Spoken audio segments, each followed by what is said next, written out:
Hello guys, আজ বানাবো নতুন আলু দিয়ে ধনেপাতা দিয়ে আলুর দম।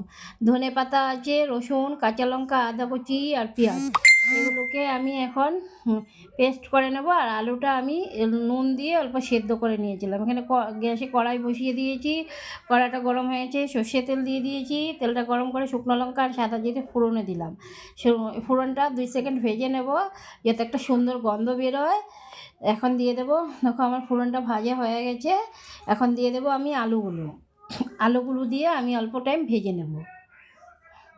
এটার মধ্যে আর অন্য কোনো মশলা পড়বে না, শুধু ধনেপাতার পেস্টটাই পড়বে।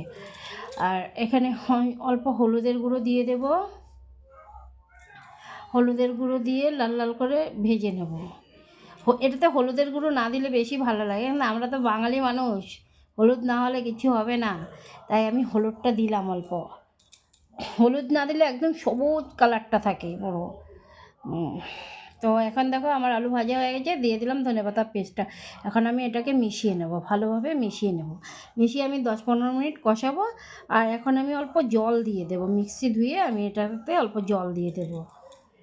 ভালো করে মিশিয়ে মিক্সি ধুয়ে জলটা দিয়ে দেবো। আর মিক্সির মধ্যে অনেকটাই মশলা লেগে আছে। মেশানো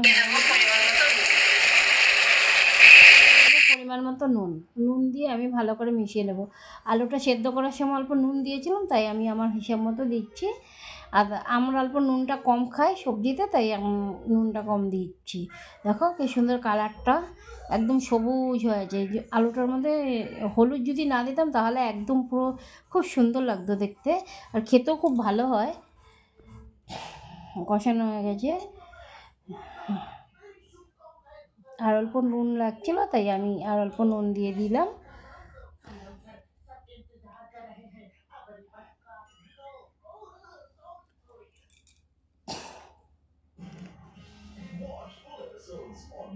আর ওটা কষানো হয়ে গেছে। আর এখন এটাকে অল্প সময় ঢেকে রাখবো, ঢেকে আমি হতে দেবো, কারণ মশলাটা ভীষণ ছিটকায়। এদিকে দেখো আলুটা কষানো হয়ে গেছে, এখন দিয়ে দেবো গরম জল। গরম জল দিয়ে অল্প টাইম হতে দেবো। কথা দিচ্ছি, এভাবে তোমরা বানাবে, ঘরে একবার বানিয়ে দেখবে। হয়তো কেউ কেউ বানায়, কেউ কেউ বানায় না, যারা না বানাও তারা বানিয়ে দেখবে একবার, কথা দিচ্ছি। যারা মানে 2টো রুটি খায় তারা 5টা রুটি খাবে, মানে এত টেস্ট হয় খেতে। মানে বানিয়ে তোমরা আমাকে কমেন্ট করে জানিও কেমন হয়েছে। দেখো সুন্দর করে টকবগে উঠেছে। এটাকে আর অল্প সময় এসে করব আমি, হতে দেবো। এখন আমি ঢেকে রাখবো, ঢেকে এটাকে হতে দেব। এই যে আমি ইসে করে দিয়ে দেখো তেলও ছেড়ে দিয়েছে। এখন আর অল্প টাইম হতে দেবো। Tata, bye bye. ঢেকেও রাখবো।